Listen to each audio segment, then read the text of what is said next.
Hi guys, and welcome to this week's video tutorial. This will be another board, I think the third last board on the same direction cannons in dubious positions and how to attack them. I've liked this series personally. I've liked this series quite a bit, and I hope you do the same. So without further ado, let us begin. Central cannon, same direction cannons. Red goes for the foul chariot. Black goes for the deferred chariot variation at this point in time. P7 plus 1. Since black pushed P7 plus 1, red will usually do the same so that this horse can be activated and limit the possibility of black developing the horse as a proper horse.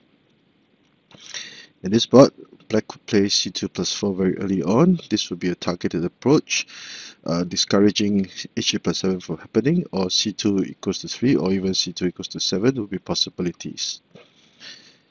Red will go ahead after pushing the 7th pawn by developing his left horse as a proper horse.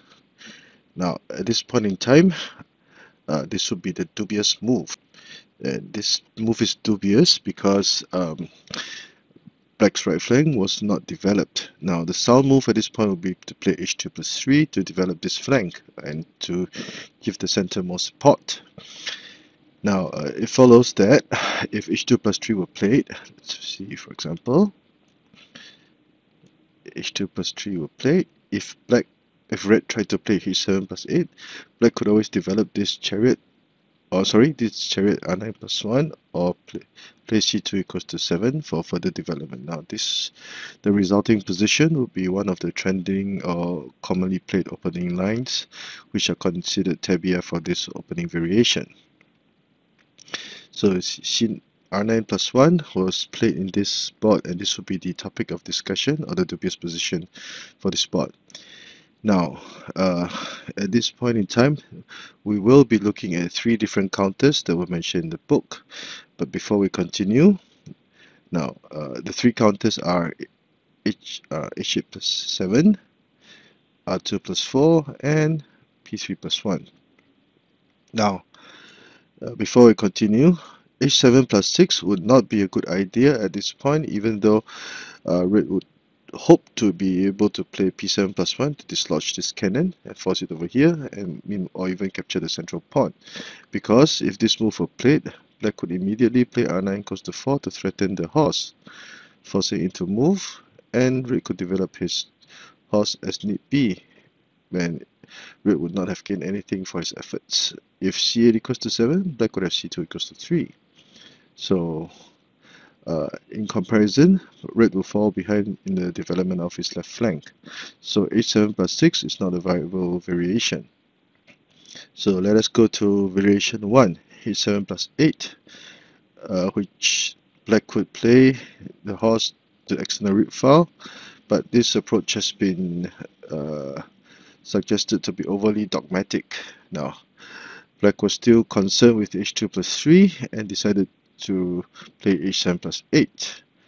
Now, this is not a good idea because instead of playing H2 plus 3, black could now play H2 plus 1 to develop this horse as an edge horse, and by doing so, the red horse cannot capture this pawn because it will now be guarded by this horse.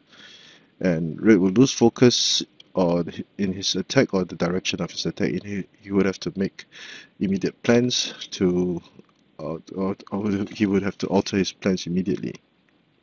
So let's say if red tried to play R9 plus 1, P9 plus 1 so, to try to storm this file, and also have the option of C9 plus 3, black would simply link his chariots up in preparation.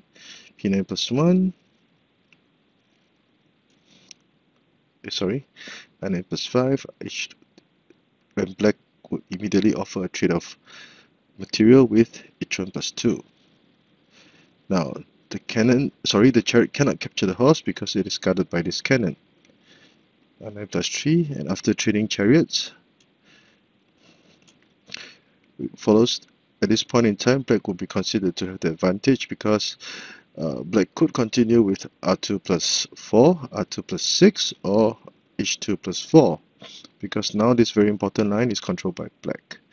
black could now have seized and commanded the initiative and it should have an easier time ahead. So variation A, h2 plus 1, variation A, h7 plus 8 will be countered by black's h2 plus 1. In variation B, r2 plus 4. Now, red advances the chariot to the riverbank. Now, this is not a very efficient move and would not have any major impact on the game, because before red can play p3 plus 1 to trade pawns, black will play c2 equals to 7 to attack the elephant, forcing it to move to edge file. Now, if red retreated one intersection to try to capture the cannon, p7 plus 1 will protect the cannon, because the chariot at this point would now have blocked the elephant from capturing the pawn. So after this, red will play r1 plus 1 to link both chariots up, and this is very key. This is a very key point for black. h7 plus 8 to attack the horse, and black could offer a pseudo sacrifice by offering to trade away the chariots, trade this chariot away first. Now, red will usually have to accept. Now, if he played r2 equals to 4, black could counter with r equals to 6 to continue his chase, and if red still did not want to trade material, he would have lost initiative, because black would now have positioned his chariots at a very good line, and then black could always continue trying to force a trade of chariots. So red would not benefit from this situation, and that is why red will usually accept the trade, after which, let's say red captured, the chariot would now move back to his second file, and that is why I said that earlier this will be a pseudo sacrifice. So red will gain back lost material, but in this sequence of events, black would now have a rather desirable position, because first of all, this chariot being placed at this position would deny the red chariot from being developed as a file chariot. Also, the black cannon would now have limited the development of this horse, and red's horse at this point would have not many good places to go. And if he captured the central cannon, red would have wasted too many moves just moving the horse to sacrifice for the black cannon, which had only made one move. So this would result in a loss of initiative, and black would now have gained tempo and seized the initiative away from red. So the suggested move, or the best counter for red at this position, would be to play p3 plus 1 immediately. This was a beautiful sacrifice, and although it did not, it would seem to go against conventional wisdom, but it was the most potent attack that red could master. Okay, black would usually accept, and the chariot would charge across the river, preparing to play r2 equals to 3 for again a pseudo sacrifice or trade of material. At this point in time, things will become more complicated. Two sub-variations were discussed. Sub-variation A, p7 plus 1, sub-variation B, h2 plus 3. Now, it would be an extremely bad idea to play h7 plus 6 at this point in time, because the chariot would simply play r2 equals to 4, forcing the horse across the river, and red would now capture the central pawn, since the other horse had not been developed. And red would have consolidated his defense at this point in time to have the obvious initiative. Once the advisor was raised, this chariot cannot cross to the other flank and will be limited to this flank, which he will have to compete with the red chariot. And the black pieces, since the cannon had moved, it would not be a good idea to capture the elephant, and this horse would not be able to do much either.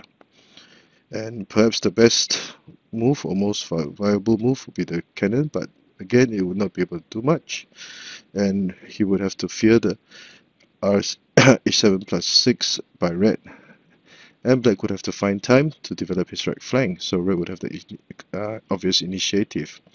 So that's why h7 plus 6 is not a good idea. And let us go to the first sub variation in the book. In p7 plus 1, red would play r2 equals to 3. Black would protect his horse because black would have the black cannon was now guarding the pawn. But red was more than prepared, and he would advance his horse to attack. Now this is a very powerful and aggressive move, sacrificing the horse in this manner. c equals to 3. Now black would now target the elephant and the horse and prepare to gain material, forcing the horse back. r9 equals to 8 to chase away the cannon, and red would play r8 plus 8 to threaten the horse, and also with seal off this entire flank.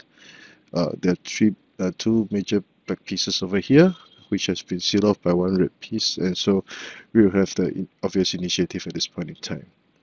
So red would have an overwhelming advantage, and that is why p7 plus 1 is not a good idea. What about h2 plus 3?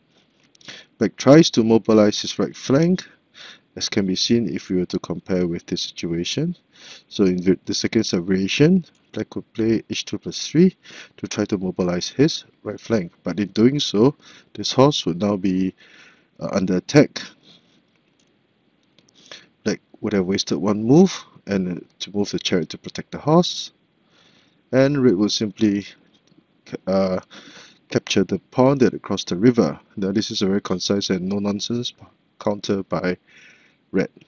Now h7 plus 6 would not be a good idea at this point, because black would immediately retreat his cannon to his rank and be prepared to play c2 equals to 7 and storm this file. r6 plus 7, red would sacrifice material.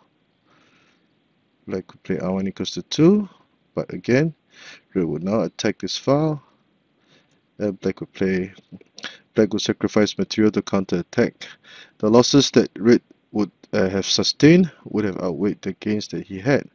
So in comparison, h7 plus 6 would not be such a good idea. And that is why r3 minus 2 will be a concise, no-nonsense counter that is advocated.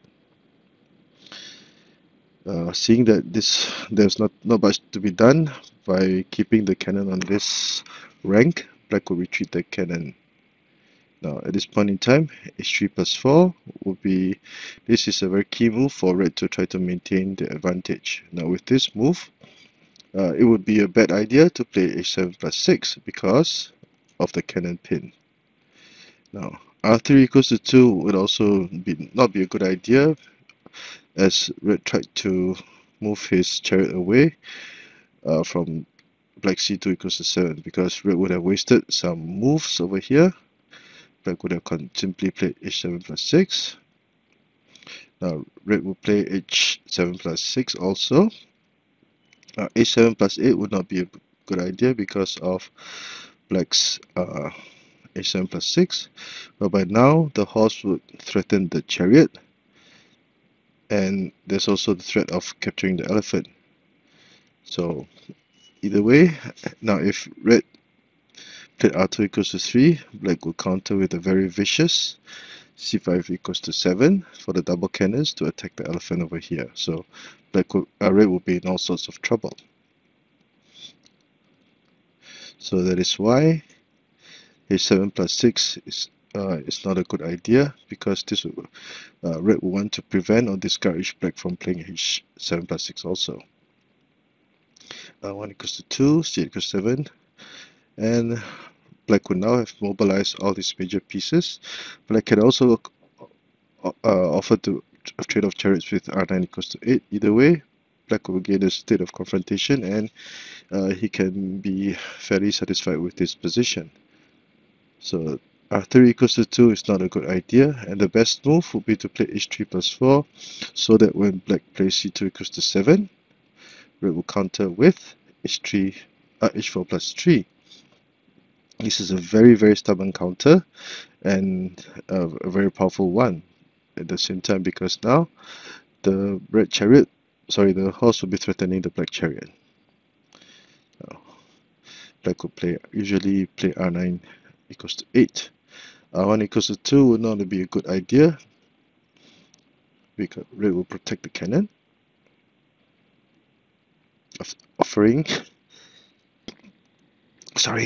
a trade of chariots, which black would obviously refuse, but in doing so, red will now attack his very vulnerable right flank.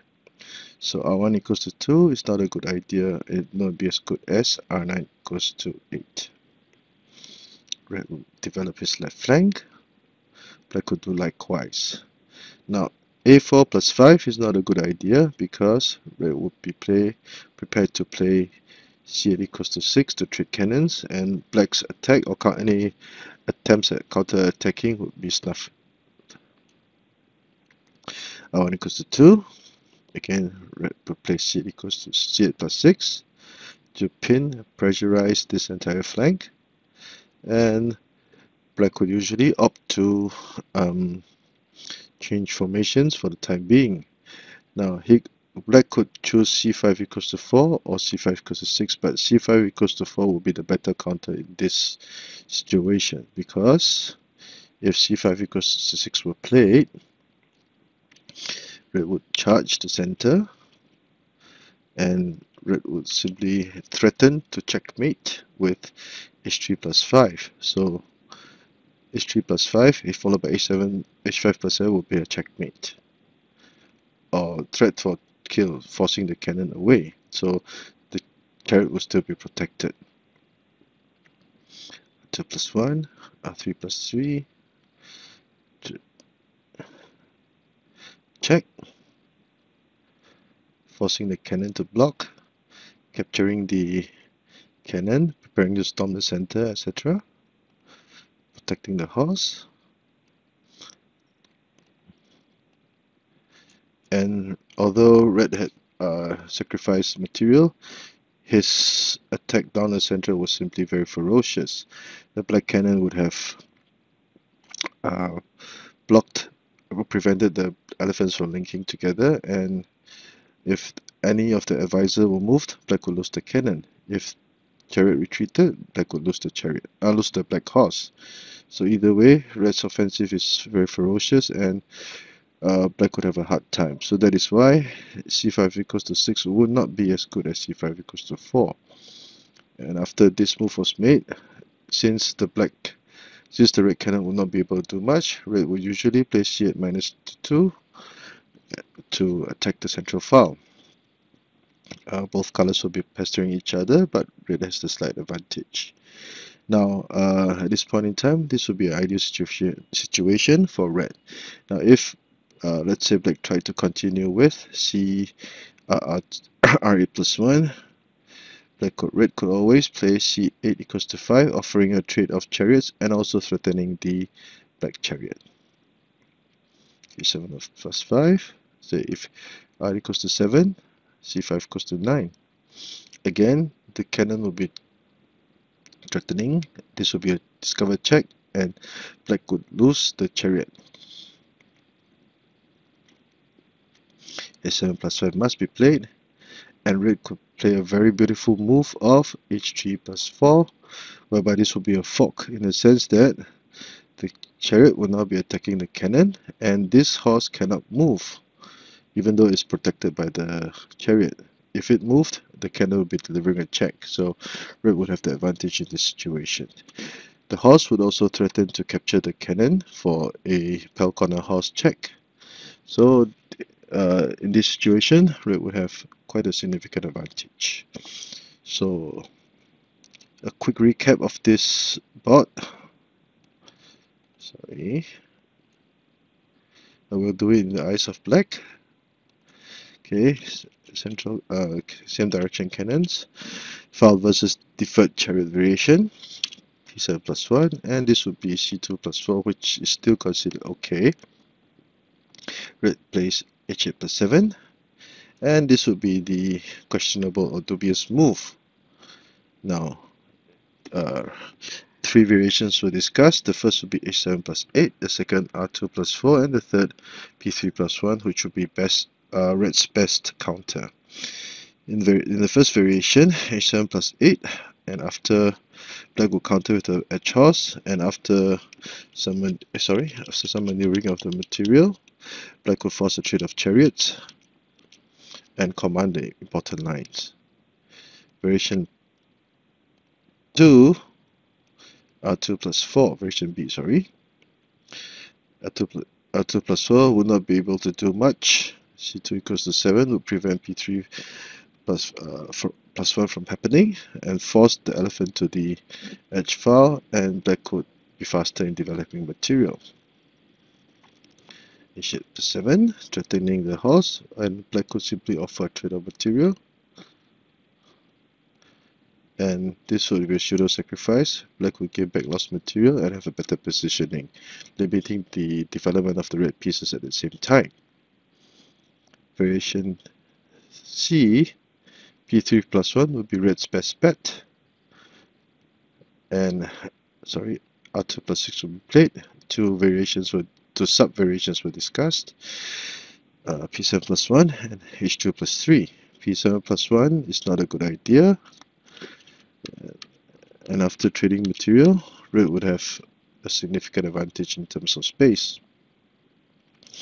H2 plus 3 would be Black's best bet for a stubborn counter, and there are many complicated variations.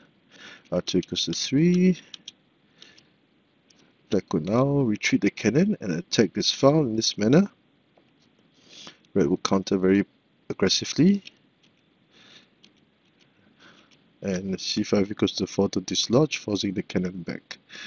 And if Black continue with R8 plus 1, we would have a significant advantage.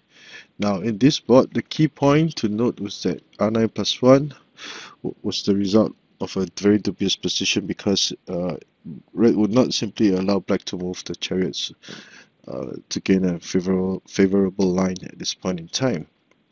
And of the three variations, variation C, variation C, red would simply sacrifice or pseudo sacrifice his pawn to gain a very beautiful, nice position. So I hope you've enjoyed this short video that I've done, and if you do like the work that I've been doing, please do subscribe to my channel and give me a thumbs up. Thank you.